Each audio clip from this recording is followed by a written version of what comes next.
The Vorkith had ruled the stars for 3,000 years. In all that time, no species had ever defeated them.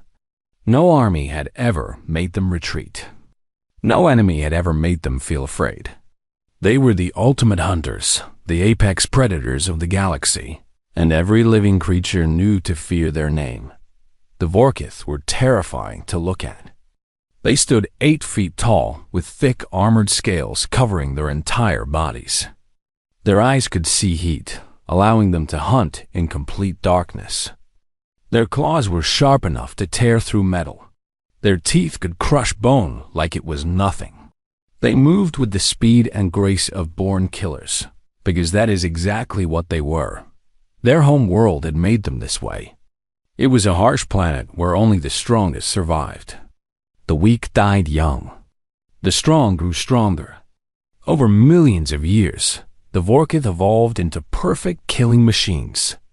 When they finally built spaceships and left their world, they brought their hunter instincts with them. The Galactic Council was supposed to govern the known universe. It was made up of hundreds of different species who had agreed to live in peace. But when the Vorkith arrived, everything changed. They did not ask to join the council. They demanded tribute. They took what they wanted. Any species that refused was destroyed completely. The council tried to fight back at first. They gathered their armies and sent them against the Vorkith. It was a disaster. The Vorkith moved too fast, hit too hard, and showed no mercy. Within a single year, the council surrendered. They agreed to pay tribute and stay out of the Vorkith's way. It was humiliating, but it was better than extinction. For 3,000 years, this was how things worked. The Vorkith took whatever they wanted. They conquered planet after planet, adding to their great dominion. Some species tried to rebel. All of them failed.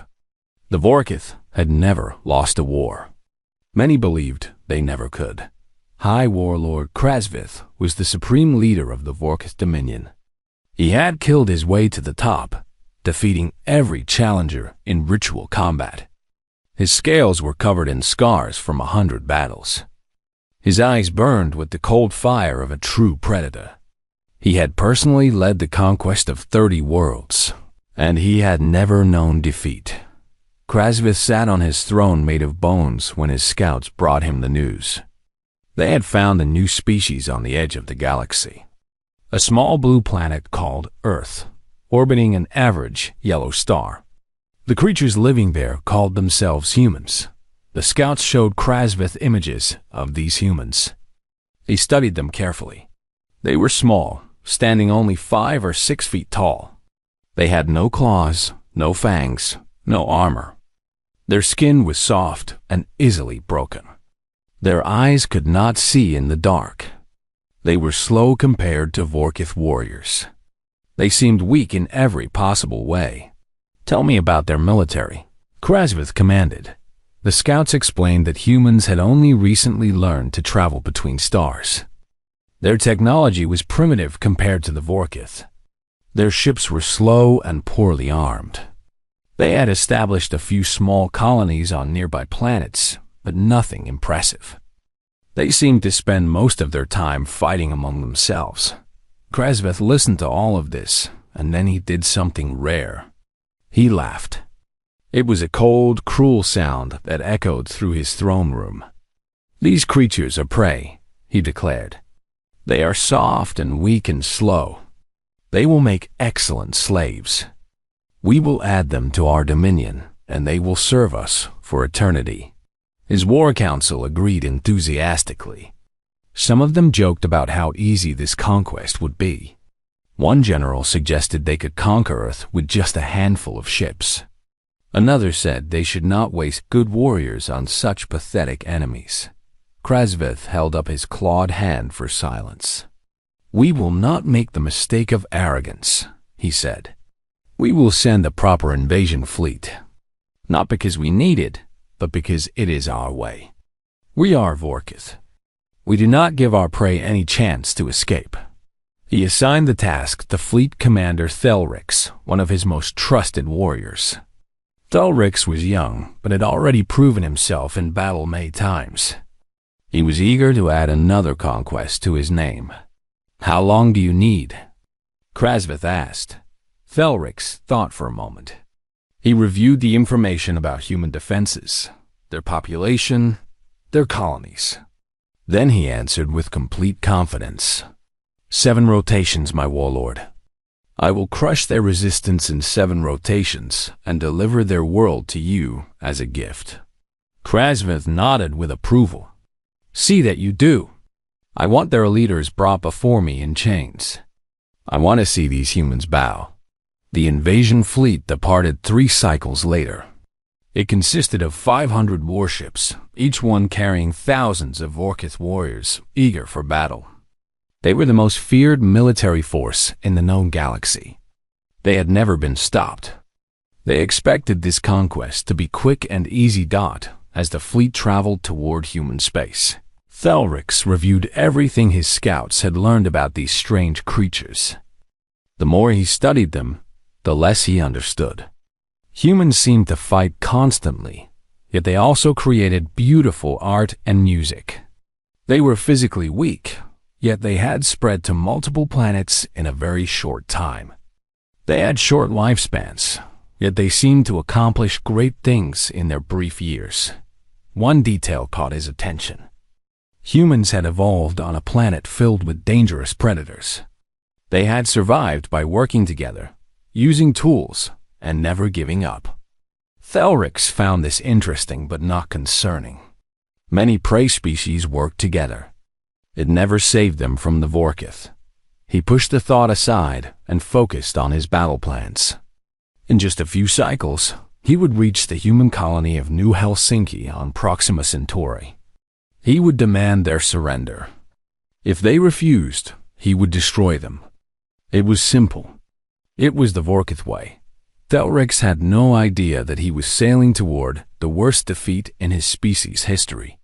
He had no idea that these soft, slow, clawless humans would teach the Vorkith something they had never experienced before. He had no idea that for the first time in 3,000 years, the hunters were about to become the hunted. The Vorkith fleet appeared in the sky above New Helsinki like a dark cloud of death. 500 warships blocked out the stars. Their massive hulls cast shadows over the small human colony below. It was a terrifying sight, designed to break the spirit of any enemy before the fighting even began. Fleet Commander Thelrix stood on the bridge of his flagship and looked down at the planet. New Helsinki was a young colony, established just 15 years ago. It had a population of about 200,000 humans. They had built their city in a frozen valley, surrounded by mountains and endless snow. It looked fragile and exposed. Thelrix activated his communication system and broadcast his message to the planet below. His voice was cold and commanding, translated into the human language by his ship's computers. Creatures of this world, I am Fleet Commander Thelrix of the Vorkith Dominion. Your planet now belongs to us. You have 2 choices. Surrender immediately and serve us as slaves, or resist and be completely destroyed. You have 1 hour to decide. This was standard procedure for the Vorkith. Every species they had encountered had chosen surrender when faced with such overwhelming force. It was the logical choice. The smart choice. The only choice that allowed survival. Thelrix waited patiently for the humans to respond. He expected begging, pleading, desperate attempts to negotiate. That was what prey always did. Instead, he received a message containing only 2 words.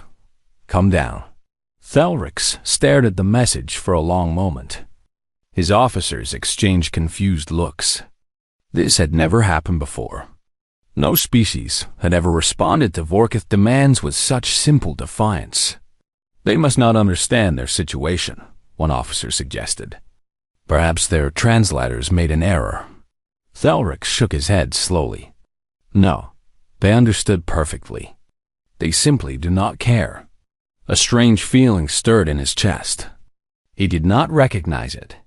He pushed it aside. "Prepare the ground assault. We will teach these creatures the price of defiance." 10,000 Vorkith warriors descended to the planet's surface as the sun rose over the frozen mountains. They landed in perfect formation around the human city. Their armor gleamed. Their weapons hummed with deadly energy. They were ready to kill. But when they entered the city, they found nothing. The streets were empty. The buildings were abandoned. There were no humans anywhere. The entire population seemed to have vanished without a trace. Vorkith scouts searched everywhere, but found only silence and shadows. "Where are they?" Thelrix demanded over his communication link. Before anyone could answer, the ground exploded. The humans had buried bombs beneath the streets. They had spent weeks preparing the city as a giant trap. The explosions tore through Vorkith formations, sending warriors flying through the air. Buildings that seemed empty suddenly collapsed, crushing soldiers beneath tons of rubble. And then the humans appeared. They came from underground tunnels. They came from hidden bunkers in the mountains. They came from the frozen wilderness where their heat signatures could not be detected. They came with weapons that fired metal projectiles at incredible speed. They came with explosives strapped to their bodies. They came with a fury that the Vorkith had never witnessed. The battle for New Helsinki became a nightmare. The humans did not fight with honor. They did not stand in formations and face their enemies directly. Instead, they hid in shadows and attacked without warning. They set traps everywhere. They used the frozen weather to their advantage, attacking at night when the cold affected Vorkith's senses.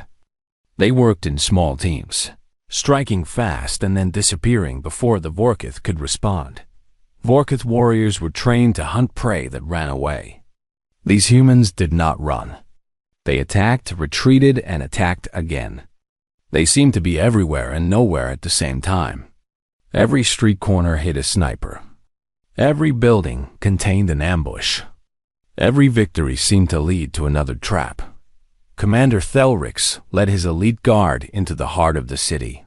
He was determined to find the human leaders and end this resistance. His warriors were the best of the best, veterans of 100 conquests. Nothing had ever stopped them. They entered a large building that their scouts said contained human commanders. Inside, they found only a single wounded human soldier. She was young, with short dark hair and fierce eyes. Blood ran down her face from a cut on her forehead. Her leg was clearly broken. She could not escape. Thelrix approached her slowly. In his experience, wounded prey always begged for mercy. This human did not beg. She smiled. "What is your name, creature?" Thelrix demanded.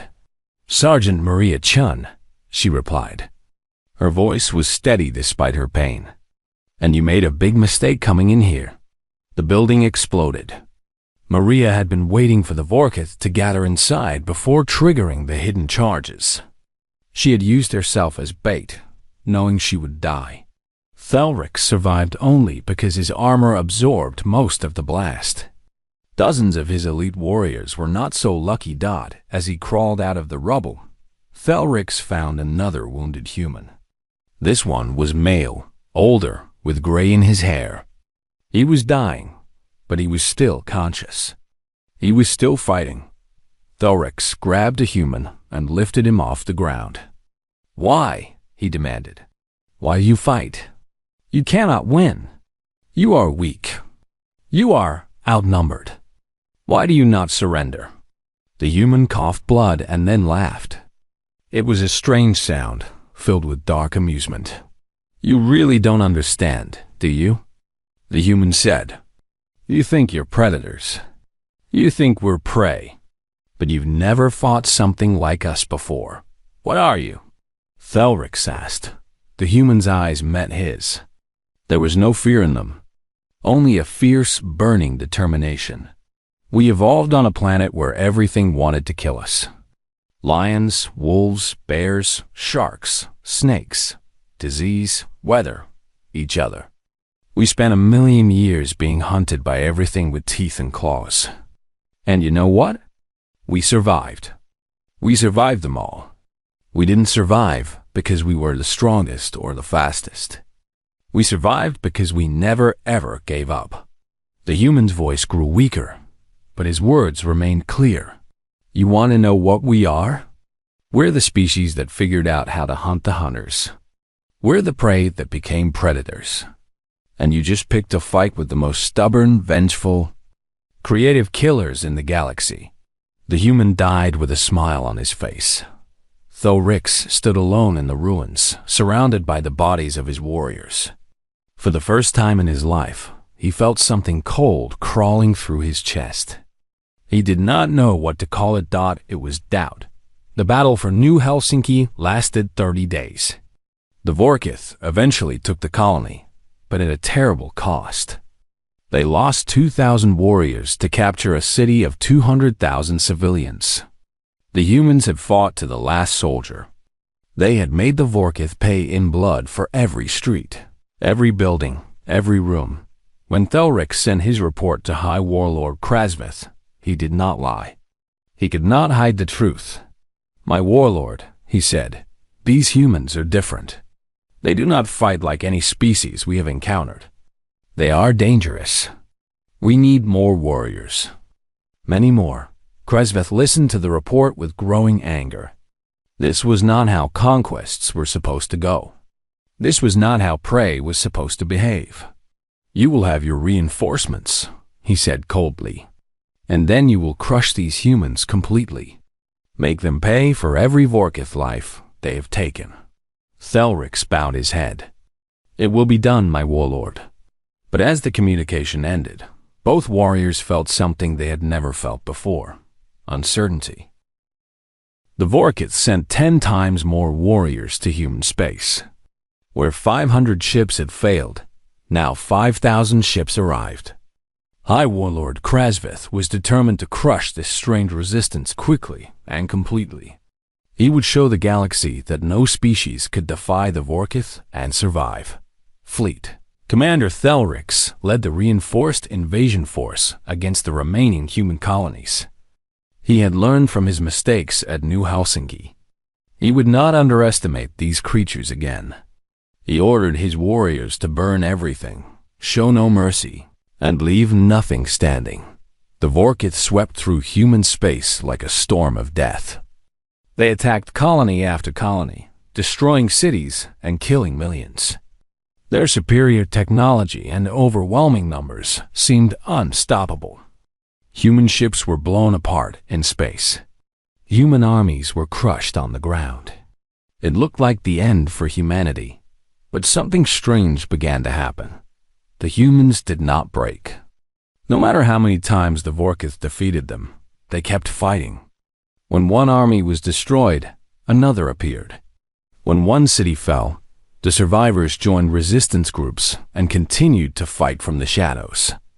When captured, humans refused to reveal information, even under torture. They died with their secrets. Thelrix had conquered dozens of species. All of them eventually gave up. All of them reached a point where they lost hope and accepted their fate. The humans never reached that point. They just kept fighting, day after day, year after year. The Vorkith learned a new word from their human prisoners. The word was attrition. It meant slowly wearing down an enemy over time, trading losses for losses until one side had nothing left. Humans were very good at attrition. They seemed willing to sacrifice everything if it meant hurting the Vorkith. Even more disturbing was human endurance. Vorkith warriors were faster and stronger than humans in short bursts. But humans could keep going for hours without rest.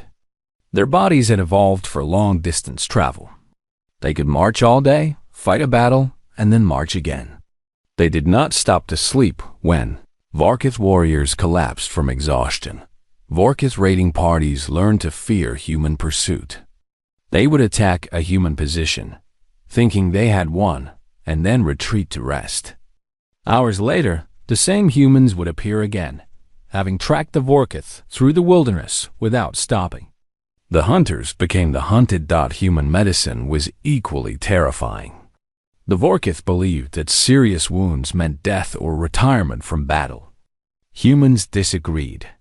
Their doctors performed incredible surgery right on the battlefield. They cut open wounded soldiers, fixed their damaged organs, sewed them back together, and sent them back to fight within weeks. Humans who should have died kept appearing in battle, covered in scars but still holding weapons. The Vorkith began to call humans the undying ones. Worst of all was the human mind. Humans adapted to every Vorkith tactic within days. They studied Vorkith weapons and learned to avoid them. They analyzed Vorkith battle formations and found their weaknesses. They captured Vorkith technology and figured out how to use it against its creators. Whatever the Vorkith did, humans found a counter. 3 years into the invasion, the Vorkith controlled most of human space. But they had paid a terrible price. 30,000 warriors were dead. Hundreds of ships were destroyed. The conquest that was supposed to take 7 rotations was now entering its 4th year with no end in sight. And the nightmares began. Vorkith warriors started reporting disturbing dreams. They dreamed of human eyes watching them from darkness. They dreamed of human voices whispering threats. They dreamed of human soldiers rising from the dead to fight again. Some warriors woke up screaming. Others refused to sleep at all. The Vorkith had no word for this. They had never experienced it. Mental weakness was unknown to their species. Yet something about fighting humans was breaking their minds. Thelrix investigated the problem personally. He interviewed warriors who had fought on the front lines for months. What he heard disturbed him deeply. "They sing," one warrior told him. His eyes were hollow, haunted. When they know they are going to die, they sing. Happy songs. Sad songs. Songs about their homes and their families. They sing while they charge into our weapons. They sing while they bleed out on the ground. How can any creature face death and sing? Another warrior described a different horror. "We surrounded a human squad. 50 of us against 10 of them. They had no chance. They knew they had no chance. But they did not surrender. They fought for 6 hours. When their weapons ran out of ammunition, they threw rocks. When they had no rocks, they used their hands. The last one alive bit off my finger before I killed him. Why would they not just give up?" Thelrix had no answers. He reported these concerns to High Warlord Krasvith, but the warlord dismissed them. "These are just stories from tired soldiers," Krasvith said. "Humans are nothing but animals. They fight on instinct, nothing more. Increase the pressure, and they will break like all the others." Thelrix obeyed, but he was not convinced. He had looked into human eyes. He had seen something there that he did not understand. It was not instinct. It was something else. Something deeper. Purpose. Humans believed in things. They fought for their families, their friends, their planet, their future. They were willing to die for these beliefs. More importantly, they were willing to keep living and suffering for these beliefs. They would endure any hardship, face any horror, as long as their cause survived. The Vorkith did not understand this. They fought for power, for glory, for dominance. When a cause was lost, they abandoned it. When a battle could not be won, they retreated. Survival was the highest priority. Humans had different priorities. They would rather die than betray their people. They would rather suffer than give up. They would rather lose everything than stop fighting. This made them dangerous in ways the Vorkith could not calculate. As the war dragged on, Thelrix noticed something else troubling. The other species of the galaxy were watching.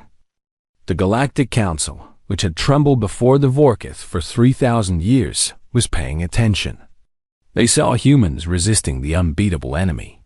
They saw Vorkith warriors dying by the thousands.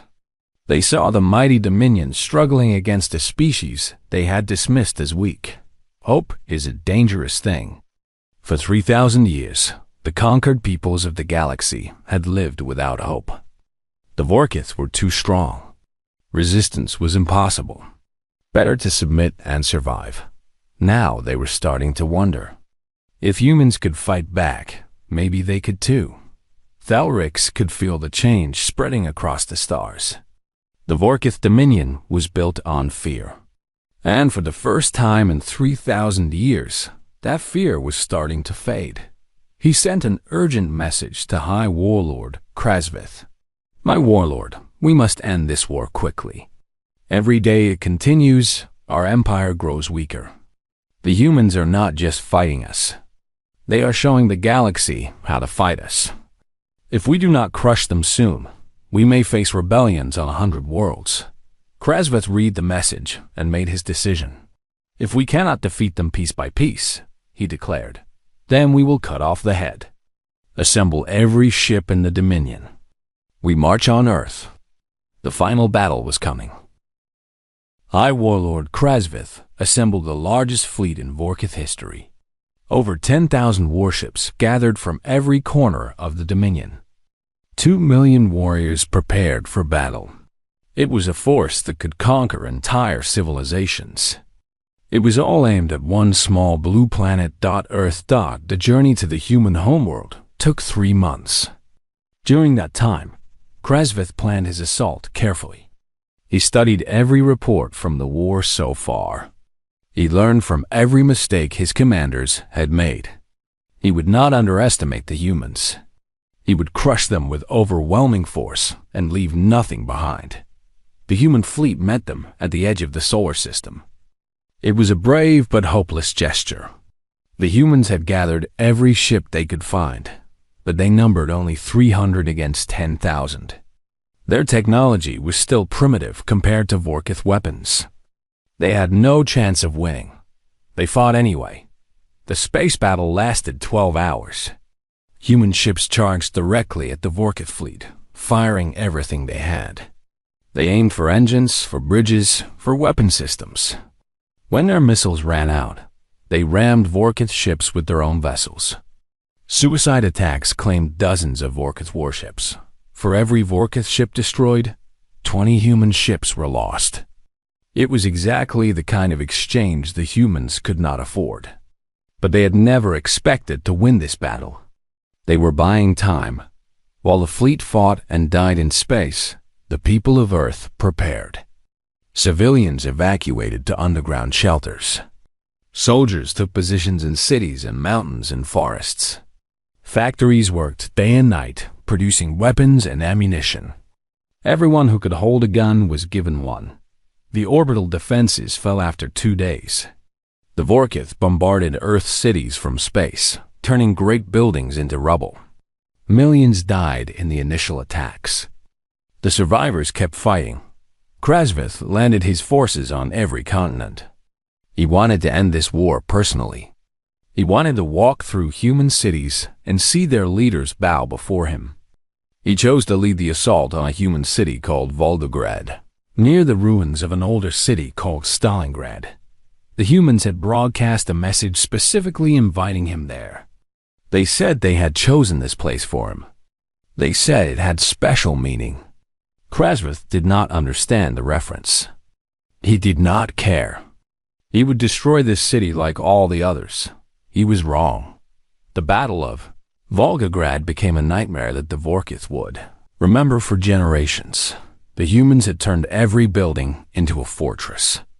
They had dug tunnels connecting the entire city underground. They had hidden weapons and supplies in thousands of locations. They had prepared for years, knowing this day would come.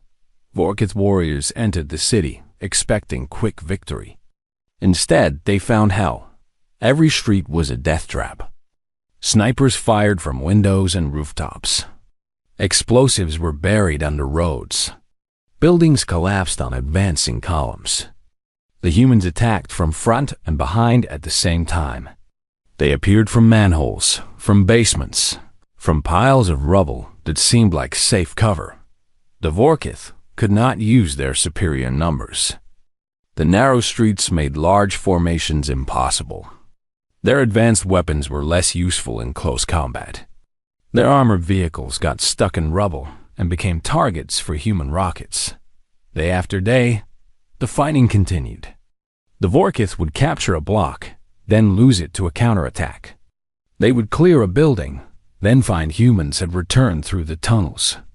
They would advance one street and pay for it with hundreds of dead. Krasveth led his elite guard into the heart of the city. He was determined to break the human resistance personally. His warriors were the finest in the Dominion, survivors of countless battles. They had never failed him. They fought through 3 miles of destroyed streets. Every step cost blood. Krasveth himself killed dozens of humans, using his claws when his weapons overheated. His scales were covered in burns and cuts. He had never fought so hard in his life. Finally, they reached what the humans called their command center. It was an old building, half destroyed by bombs but still standing. Vorkith scouts said the human commanders were inside. Krasveth broke down the door and charged in with his guard. Inside, he found only ordinary soldiers. Young humans, old humans, men and women with bandages covering their wounds. They were armed with simple weapons, nothing that could harm a Vorkith warlord. They were the last defenders of this building. One of them stepped forward. She was a small woman with dark skin and gray hair. Her left arm was in a sling. Her face was covered in dust and dried blood. She held a small knife in her good hand. "You must be the leader," Krasveth said. "I am High Warlord Krasveth, Supreme Commander of the Vorkith Dominion. You will kneel before me." The woman laughed. It was not a afraid laugh. It was the laugh of someone who had already accepted death and found it funny. "I'm not the leader," she said. "I'm just a grandmother from Moscow. I came here to fight because my granddaughter is hiding underground, and I want her to grow up free." She raised her knife and charged at Kraz single kv Trashstad. She had no chance. Krasveth knocked the knife aside easily. His claws tore through her body. She fell to the ground, dying, but she was still smiling. "You already lost," she whispered. "You just don't know it yet." Her companions attacked then. All of them. They threw themselves at the Vorkith guards with nothing but knives and bare hands. They screamed battle cries and sang songs as they charged into certain death. It was over in seconds. Every human in the room was killed. But they had taken 4 Vorkith warriors with them. 4 elite soldiers, killed by civilians with kitchen knives. Krasveth stood in the silence after the battle. His hearts were pounding.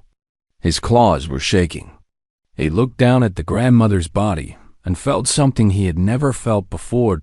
Fear, not fear of dying. Vorkith did not fear death.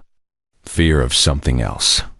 Fear of these creatures who fought without hope of victory. Fear of this species that would send grandmothers with knives against the greatest warriors in the galaxy.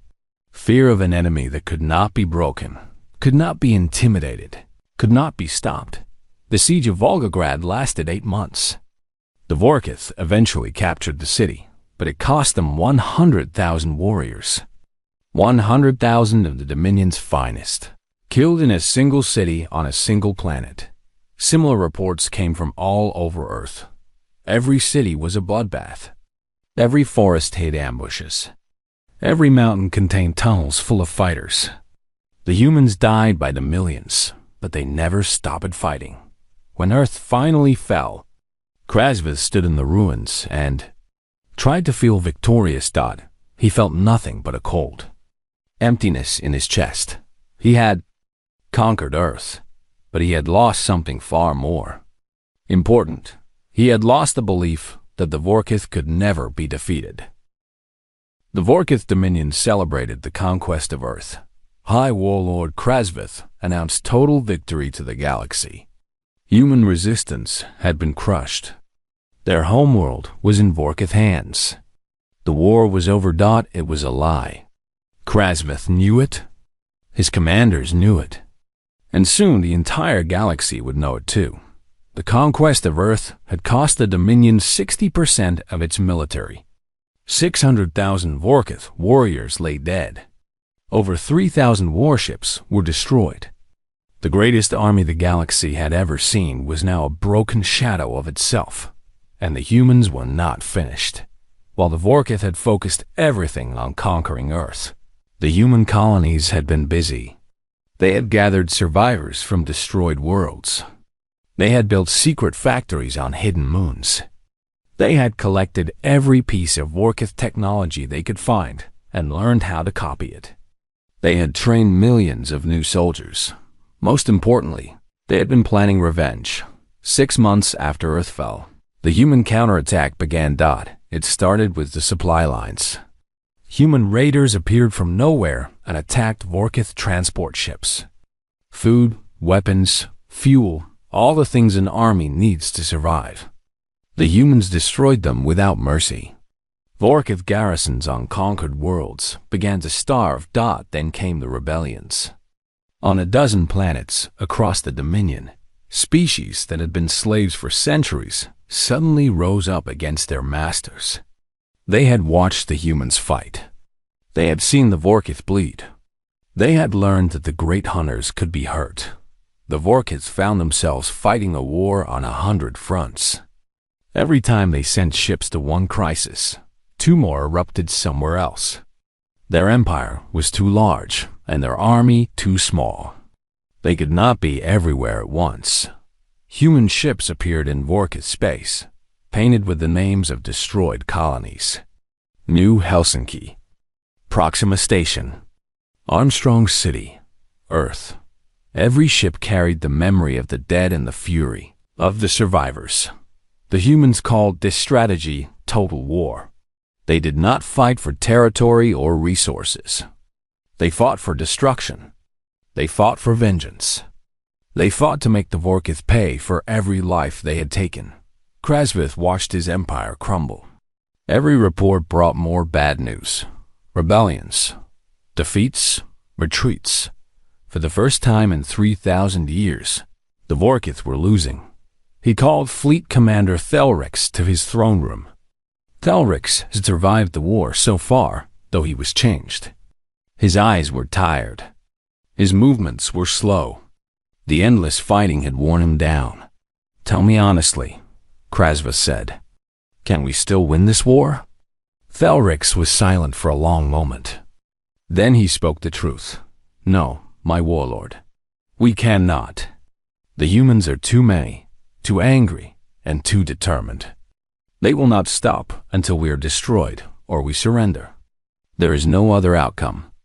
Krasvith slammed his fist against his throne. "The Vorkith have never surrendered. We are predators. We are conquerors. We do not bow to prey." "The humans are not prey," Thelrix replied quietly.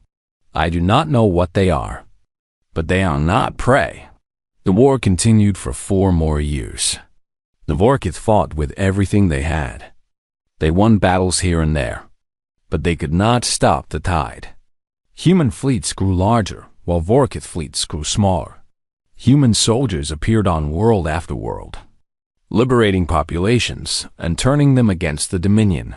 Finally, the humans reached the Vorkith homeworld. 1,000 human warships appeared in orbit around the planet where the Vorkith species had been born.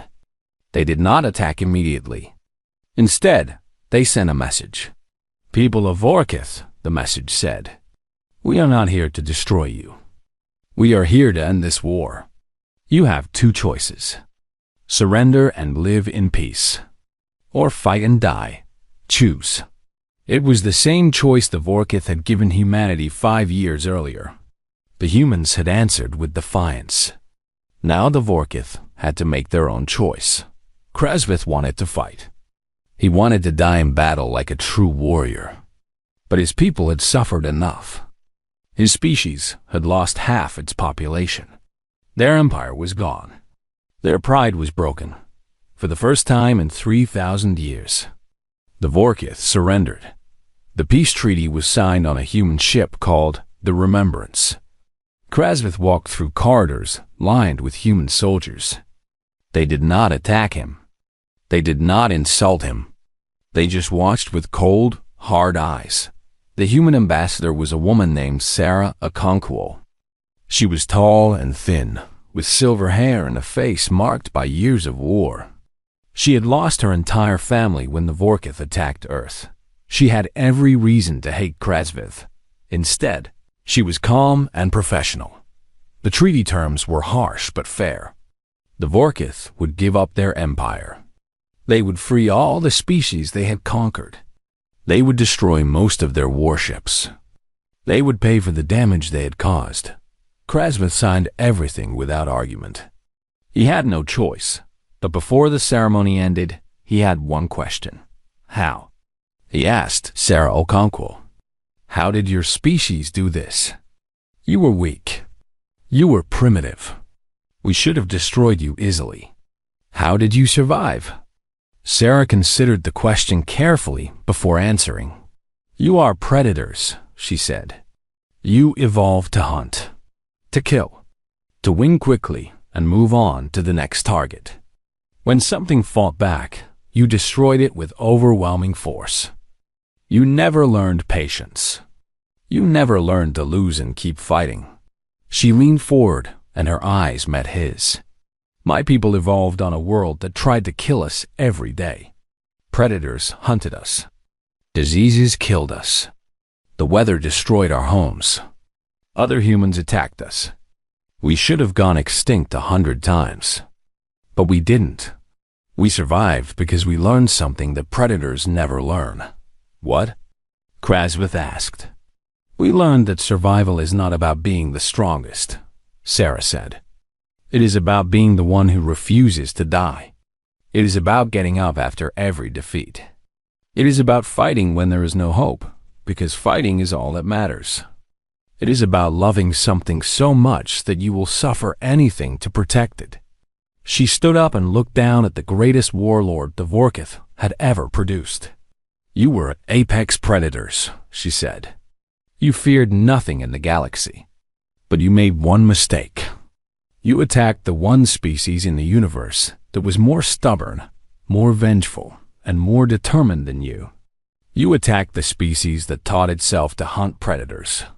She smiled then, and there was no warmth in it. "You attacked humanity. And now you know what fear feels like." The Galactic Council welcomed humanity as full members that year. The vote was unanimous. No species in the galaxy dared to object. The Vorkith Dominion became a memory. Their homeworld survived, but their empire was gone forever. They had ruled the stars for 3,000 years, and it had taken humanity just 9 years to end their reign. A new saying spread across the galaxy. It was whispered in spaceports and trading stations, in council chambers and military academies. Every species learned it. "Pray you never give humans a reason to fight, for they are the monsters that monsters fear." And somewhere in the stars, humanity kept watching, kept building, kept remembering. They had learned something important from the Vorkith War. The galaxy was dangerous. Predators were everywhere. And the only way to survive was to become the most dangerous thing of all. Humanity would never be prey again.